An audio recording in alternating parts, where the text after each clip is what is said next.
Welcome to the Tech Egg. Don't get scrambled. Enjoy the video. In this video, I will show you how to make delicious pickled jalapenos, carrots, and onions.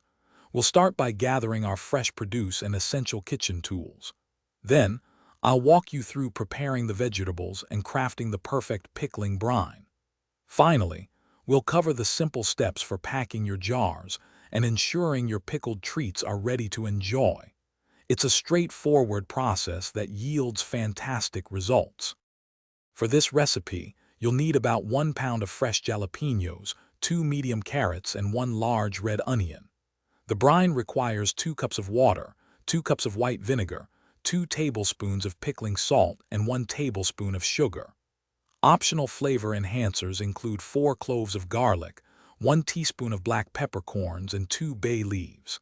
Ensure you have clean pint-sized jars, a saucepan, and a cutting board. Begin by carefully slicing your jalapenos into uniform 1/4 inch rounds. Next, cut your carrots into thin, coin-shaped pieces and thinly slice the red onions. In a saucepan, combine 2 cups of water, 2 cups of white vinegar, 2 tablespoons of pickling salt, and 1 tablespoon of sugar.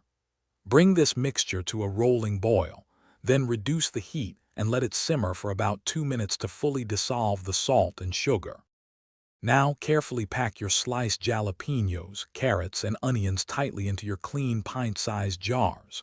Distribute your optional spices, like 2 cloves of garlic and 1/2 teaspoon of peppercorns, evenly among the jars. Slowly pour the hot brine over the vegetables, ensuring they are completely submerged, leaving about 1/2 inch of headspace. Seal the jars with their lids, let them cool to room temperature, then refrigerate for at least 24 hours before enjoying. Thanks for watching. Consider subscribing if I helped unscramble your problems.